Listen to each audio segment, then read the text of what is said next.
Que vous soyez salarié ou indépendant, la formation représente souvent un des moyens les plus rapides de développer ses compétences. Alors bien sûr, on apprend aussi sur le terrain, rien ne remplace l'expérience sur la pratique, mais suivre une formation, ça peut permettre de gagner du temps et de profiter de l'expérience d'une personne qualifiée qui est là pour nous guider. Le problème, c'est que la formation, ça coûte souvent cher, parfois très cher, et elle est d'autant moins accessible quand on est en période de création d'entreprise ou à la tête d'une micro-entreprise, quand on n'a pas forcément des revenus importants. Dans cette période où on a pas mal de changements, de réformes qui viennent limiter les dispositifs qui sont là pour aider justement à accéder à la formation, il m'a semblé intéressant de faire un point justement sur les différents dispositifs de financement qui sont là pour vous aider à vous former, à rendre la formation plus accessible, pour vous sentir soutenu dans votre parcours, vous donner les clés, gagner du temps, éviter les erreurs et vous permettre d'aller plus loin pour réussir votre projet d'entreprise ou votre entreprise déjà installée pour vous aider à la développer. Bienvenue sur le podcast J'aime la paperasse. Ma mission, c'est de rendre l'entrepreneuriat plus accessible et en particulier en décryptant l'aspect administratif pour qu'il soit plus simple et plus clair. On va donc aborder les aides, les financements qui sont là pour vous aider à vous former. Place à l'épisode du jour, bonne écoute. Alors, on va aller directement dans le vif du sujet avec les principaux financements qui sont susceptibles de vous concerner. On se place comme d'habitude dans l'hypothèse d'une micro-entreprise. Donc soit vous êtes déjà micro-entrepreneur, soit vous êtes en projet de création, donc futur indépendant. Et donc quels sont les dispositifs les plus susceptibles de vous aider à financer vos formations? Donc le premier dispositif qu'on va voir, c'est le CPF, le compte personnel de formation. Aujourd'hui, il est quand même assez connu, mais on va expliquer donc comment ça fonctionne et revenir sur les changements qu'il y a eu ces dernières années qui impactent quand même pas mal vos possibilités de le mobiliser. Selon votre âge, vous avez peut-être connu le DIF, le droit individuel à la formation, qui demandait de passer par votre employeur pour avoir le droit de vous former. Ça, le CPF, ça a complètement révolutionné, surtout avec la mise en ligne de la plateforme Mon Compte Formation depuis 2019. Tout ça, ça s'inscrit dans le droit à la formation tout au long de sa vie professionnelle. Donc c'est un droit qui a été instauré de manière très officielle en France. Et le déploiement du CPF, c'est sans doute le dispositif qui va le plus loin pour faire évoluer sa carrière et ses compétences de manière assez libre. Alors, pas totalement libre aujourd'hui, mais quand même, c'est celui qui est le plus accessible, surtout si vous souhaitez réorienter votre carrière. Mais clairement, le constat qu'on peut faire aujourd'hui, c'est que lorsque la plateforme Mon Compte Formation a été mise en place, c'était open bar.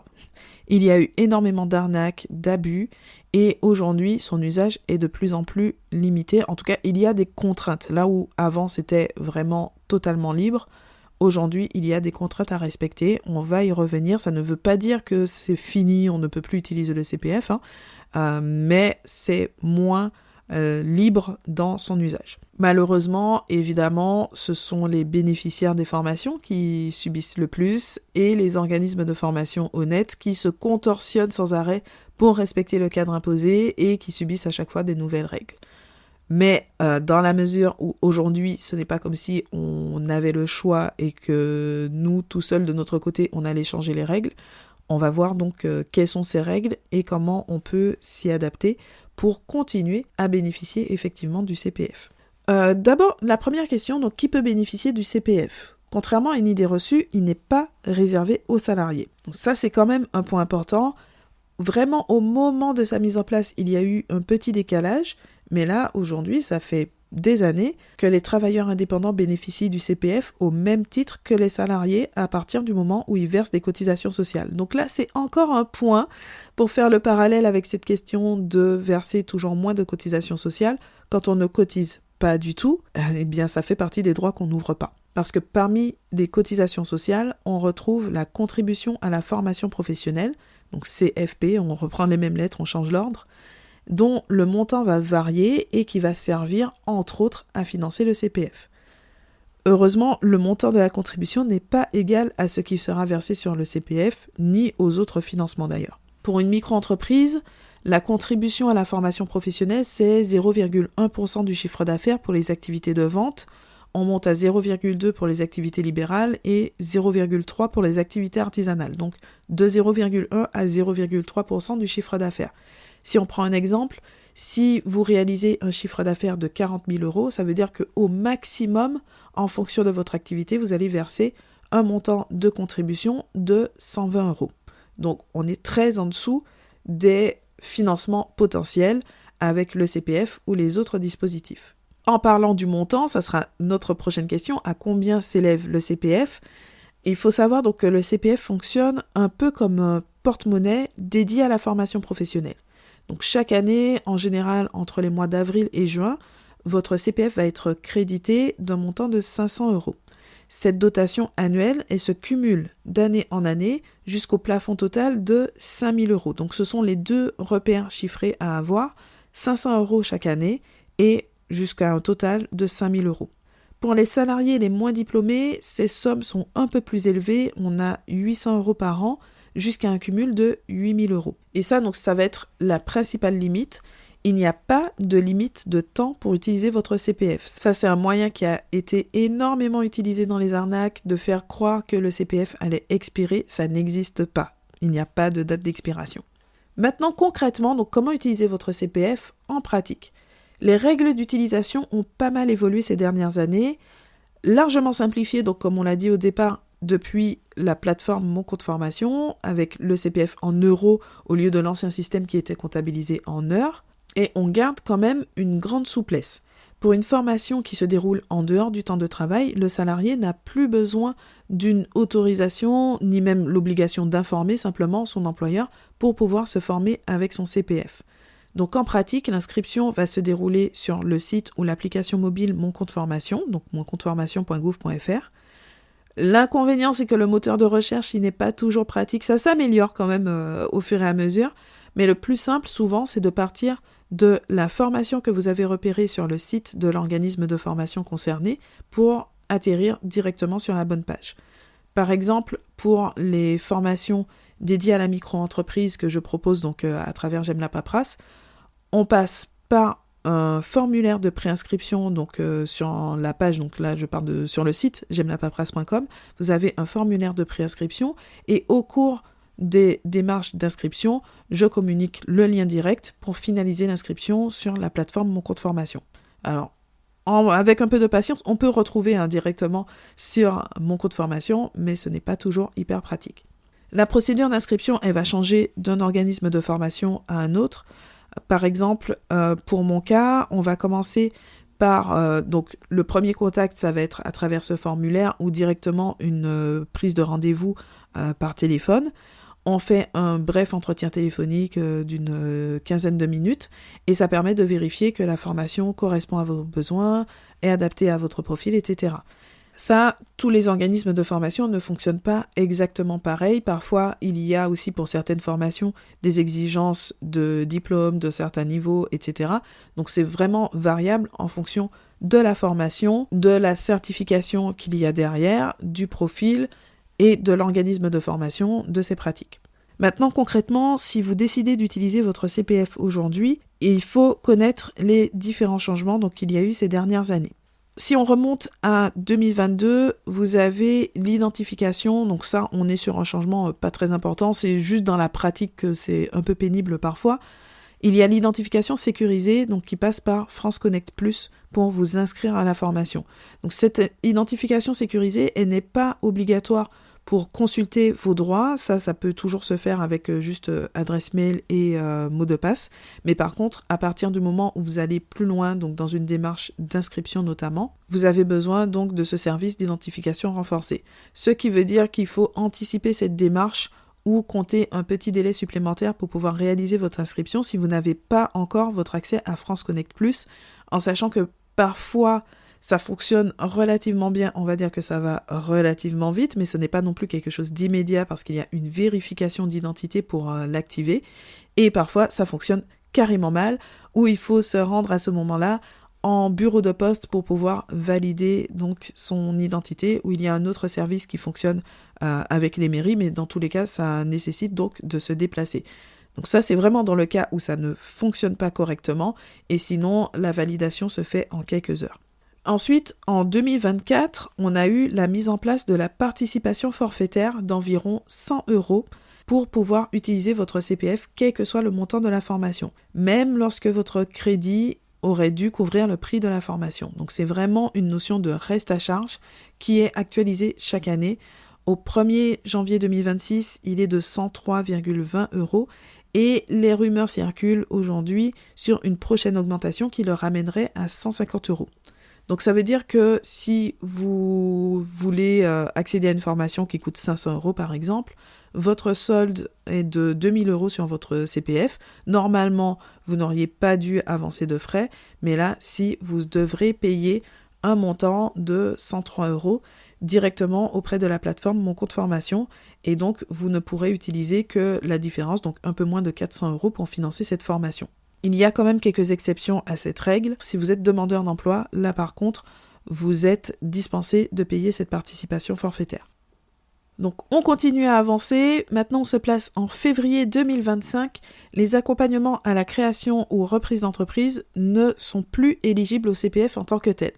Ça faisait partie des exceptions, c'est-à-dire que normalement, le CPF est utilisable uniquement pour des formations certifiantes. Donc ce sont les formations qui sont au catalogue que vous allez retrouver directement sur Mon Compte Formation. Ça veut dire que derrière la formation, vous avez une certification professionnelle, donc au sens large, ça peut être un diplôme, un titre, etc. Mais ça peut être une simple, entre guillemets, certification professionnelle. Donc on va revenir sur cette distinction parce que pour le prochain changement, ça a une importance. Mais donc là, simplement, ce qu'il faut retenir, c'est que à côté de ces formations certifiantes, le CPF est utilisable aussi pour quelques dispositifs, donc par exception. Dans ces exceptions, on retrouve la validation des acquis de l'expérience, donc l'accompagnement à la VAE, on retrouve le bilan de compétences, on a également le permis de conduire et avant 2025, on avait les accompagnements donc à la création ou reprise d'entreprise. Donc c'est cette exception qui a été supprimée, ce qui veut dire qu'aujourd'hui, vous pouvez utiliser votre CPF pour vous faire accompagner donc dans votre création d'entreprise, mais ça va forcément correspondre à une formation certifiante, ce qui veut dire que vous aurez moins de choix au niveau des formations qui vont être éligibles au CPF, et c'est un cadre beaucoup plus rigoureux pour l'organisme de formation en question, qui soit a mis en place, lui, une certification qui est enregistrée auprès de France Compétences, donc de manière très officielle, soit a conclu un partenariat auprès du titulaire d'une certification. Donc dans tous les cas, il y a cette notion de certification derrière et des épreuves que vous allez passer donc pour l'obtenir, mais on n'est pas dans quelque chose d'aussi contraignant que pour un examen comme quand on est à l'école, à l'université, etc. Enfin, donc, on arrive à 2026. Le changement le plus marquant, sans doute, a été apporté par la loi de finances pour 2026, qui a été suivie très rapidement d'un décret. Et donc, désormais, le montant que vous pouvez utiliser pour une formation donnée est plafonné. Les plafonds s'élèvent à 900 € pour le permis de conduire, donc pour les catégories A et B, il n'y a pas de limite pour les autres permis, donc si vous passez permis poids lourd par exemple, il n'y a pas de limite de montant. 1500 € pour les formations certifiantes inscrites au répertoire spécifique, on y reviendra, et 1600 € pour le bilan de compétences. Donc cette notion de répertoire spécifique, c'est là que ça a son importance. Tout à l'heure, donc, je vous expliquais cette notion de formation certifiante qui est assez large. Donc, pour être un peu plus précise, il y a les formations qui correspondent à une certification inscrite au RNCP. Le RNCP, c'est tout ce qui est diplôme, titre, etc.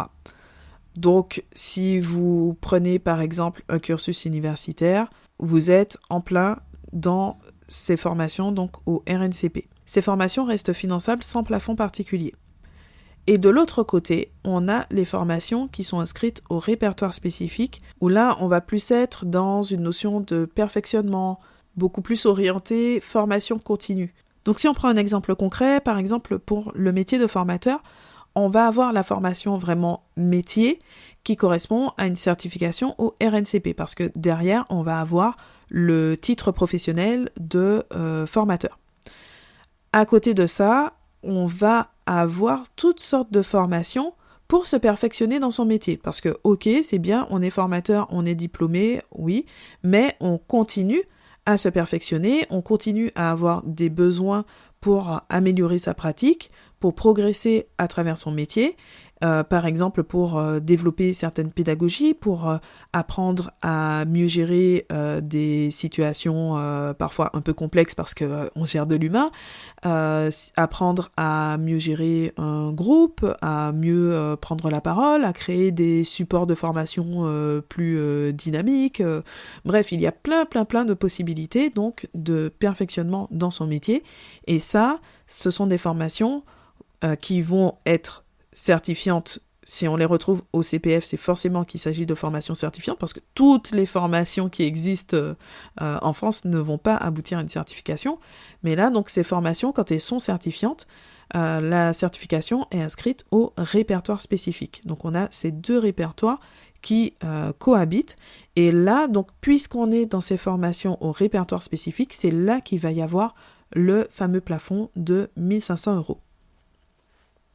Concrètement, ça fait que les travailleurs indépendants sont particulièrement concernés puisque, d'une manière générale, oui, on continue de se former dans son parcours, mais ça correspondra rarement à une formation qui va aboutir à un titre professionnel, un diplôme, etc.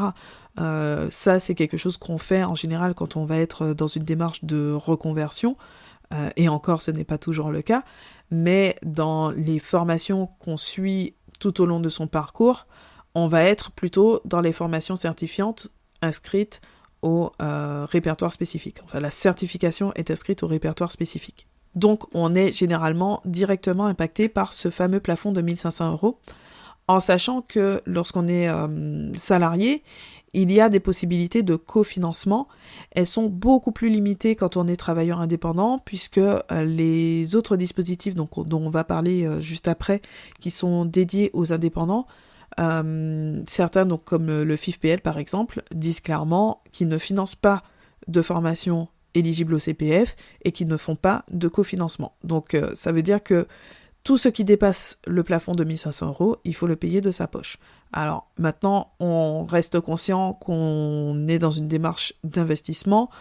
Si une formation coûte 2 000 € et qu'on peut utiliser 1 500 € sur son CPF, ça fait qu'on a quand même largement réduit le coût et on investit 500 € pour une montée en compétences, pour gagner plus de temps, plus d'argent, être plus efficace, se sentir mieux dans son activité, etc. etc. Donc, on est directement dans cette notion d'investissement où il faut parfois aller au-delà, ne pas simplement se dire « Ah, bah, c'est pas entièrement pris en charge, donc c'est pas la peine », mais ça reste un dispositif important pour aider à aller vers ces formations et effectivement donc aller se perfectionner. Ça, c'est quand même un état d'esprit qu'on a d'une manière générale en tant qu'indépendant, à avoir cette notion d'investissement et de retour sur investissement. Mais ça reste une mauvaise nouvelle et un frein avec un côté quand même injuste, parce que ça veut dire que on continue de cotiser et on a de plus en plus de difficultés quand même à mobiliser les dispositifs auxquels on est censé avoir droit. Ensuite, donc là, on a détaillé le CPF. Maintenant, pour les financements qui sont dédiés aux travailleurs indépendants, il faut savoir déjà qu'ils existent. Pour les salariés, on a la notion d'OPCO, donc des organismes qui sont dédiés à la prise en charge des formations professionnelles. Et donc, on a quelque chose d'assez similaire pour les travailleurs indépendants. Ce sont les fonds d'assurance formation et il en existe plusieurs en fonction de vos activités. Donc, en tant que micro-entrepreneur, ce qui peut vous concerner, il y a le FAFCA pour les activités artisanales ou assimilées.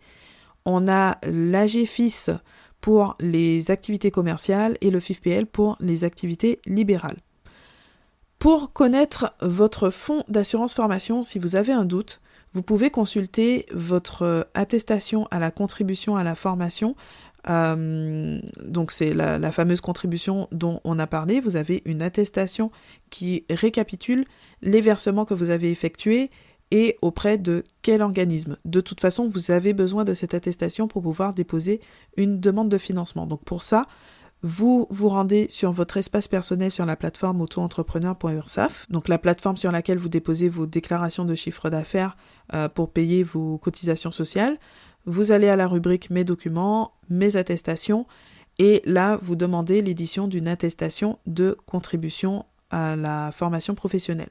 En principe, elle est également éditée automatiquement chaque année, mais si vous avez besoin, donc vous pouvez le faire manuellement et ça vous donnera la dernière attestation à date. Au niveau du montant de la prise en charge, il n'y a pas de règle générale. Les règles changent en fonction de votre activité, du type de formation, du domaine de la formation, de ses modalités, si elle est en présentiel, si elle est à distance, s'il y a une partie en e-learning, etc. Et en plus, chaque financeur va fixer ses propres règles, et non seulement elles sont différentes en fonction de votre catégorie d'activité, mais en plus, elles peuvent varier d'une année sur l'autre. Certains financeurs vont fixer des critères supplémentaires, comme le montant cotisé. Alors bien sûr, le montant cotisé reste inférieur à la prise en charge potentielle, mais ça vient quand même pas mal plafonner le montant des prises en charge pour certains financeurs, en tout cas là actuellement, puisque encore une fois, ça varie d'une année sur l'autre, mais là d'une manière générale, on sait très bien qu'on est dans un contexte qui n'est pas très favorable. Maintenant, on a des exemples de forfaits qui sont proposés par le FAFSA à 300 € à peu près pour certaines formations. Pour d'autres formations, ça va être plus élevé. On a le FIFPL, par exemple, si on prend la formation des formateurs qui souhaitent obtenir la certification Calliope, ça monte jusqu'à 600 €. L'AGFIS peut aller jusqu'à 3500 € pour certaines formations, mais avec des critères assez stricts. Donc il faut vraiment vous renseigner sur les prises en charge possibles pour votre projet de formation au cas par cas. Au niveau des formations, on a parfois une distinction aussi s'il s'agit de formations obligatoires ou facultatives, si elles sont relatives au cœur de métier, s'il s'agit de formations transversales, d'initiation ou de perfectionnement, ou encore dans le cadre d'une reconversion professionnelle. Donc vraiment, les modalités de prise en charge sont très variables. En pratique, pour utiliser ce type de financement, le plus simple, c'est de vous rapprocher de l'organisme de formation qui assure la formation qui vous intéresse et qui pourra vous guider dans la procédure, vous orienter si besoin vers le bon financeur et vous indiquer les démarches à réaliser.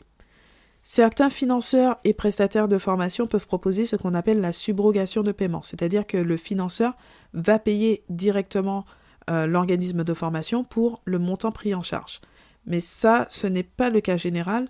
La règle générale, c'est plutôt que vous déposez votre demande de prise en charge auprès du financeur qui va ensuite vous rembourser après la formation, après avoir fourni tous les justificatifs. Ça renforce l'engagement réciproque parce que dans tous les cas, vous devez effectivement réaliser la formation pour pouvoir bénéficier de la prise en charge. Maintenant, sachant ça, il faut quand même penser à anticiper parce que vous devez déposer votre demande de prise en charge avant le début de la formation. Le délai va varier en fonction du financeur. Parfois, il s'agit d'1 mois à peu près avant le début de la formation. Par exception, on a le FIFPL jusqu'à maintenant qui permet d'envoyer sa demande un petit peu après le début de la formation, jusqu'à 10 jours, il me semble, après le début de la formation. Mais dans tous les cas, je vous recommande de vous y prendre suffisamment tôt parce que ça vous permet d'obtenir une réponse du financeur sur le montant exact de la prise en charge pour vous engager en connaissance de cause. Donc, vous n'êtes pas obligé d'attendre le retour pour démarrer la formation, mais ça peut vous permettre de connaître précisément les modalités de prise en charge pour vous inscrire par la suite, ou vous pouvez faire les deux en parallèle, vous vous inscrivez, vous déposez votre demande de prise en charge et vous savez que vous aurez le remboursement donc après la formation.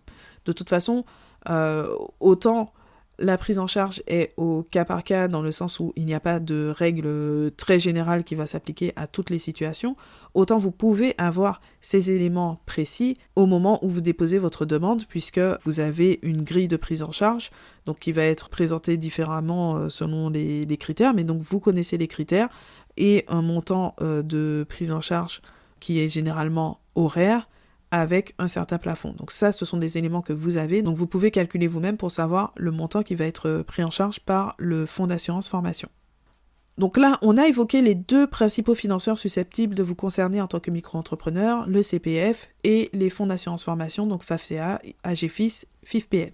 Après, il existe d'autres dispositifs qui servent à financer les formations professionnelles qui vont dépendre de votre profil.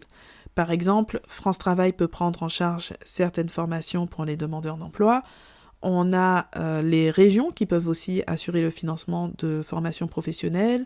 On a le dispositif Transition Pro avec le projet de transition professionnelle qui remplace l'ancien CIF, donc qui était géré par le FONGECIF pour les démarches de reconversion qui inclut un projet de formation professionnelle. Et après, on va avoir différents dispositifs qui vont être beaucoup plus spécifiques. Par exemple, on a des dispositifs mis en place par France Num pour faciliter l'accès à la formation dans le domaine du numérique. Donc ça peut valoir le coup d'explorer par rapport à des besoins spécifiques qui concernent également les créateurs d'entreprises ou les micro-entrepreneurs déjà installés. Donc on a quand même plusieurs dispositifs pour le financement de la formation professionnelle qui ont tous leur propre mode de fonctionnement et leurs propres critères, mais le CPF reste généralement le plus accessible, le plus rapide et simple d'utilisation et qui offre le plus de liberté malgré les limites qu'on a vues apparaître ces dernières années. Dans tous les cas, l'engagement est important pour aller au bout de votre formation parce que c'est ce qui garantit le paiement pour l'organisme de formation dans certains cas et la prise en charge financière dans tous les cas pour vous. Et bien sûr, parce que l'objectif, ça reste d'atteindre une certaine montée en compétences visée à travers la formation, c'est ça le but initial. Donc c'est important dans tous les cas de vous engager véritablement dans votre projet de formation. Comme d'habitude, vous retrouvez sur j'aimelapaperasse.com l'article correspondant à cet épisode de podcast où il y a en plus une petite foire aux questions avec les questions fréquentes par rapport à ce sujet du financement de la formation professionnelle. Donc vous retrouvez le lien dans la description de l'épisode. Si ce n'est pas encore fait, c'est le moment de laisser un like ou une note pour aider le podcast à se faire connaître et faire savoir que vous l'appréciez. Et vous pouvez même laisser un commentaire sur l'épisode de podcast directement selon la plateforme sur laquelle vous l'écoutez. Je vous laisse donc explorer l'article de blog et les différentes ressources. Je vous remercie pour votre écoute et je vous donne rendez-vous au prochain épisode.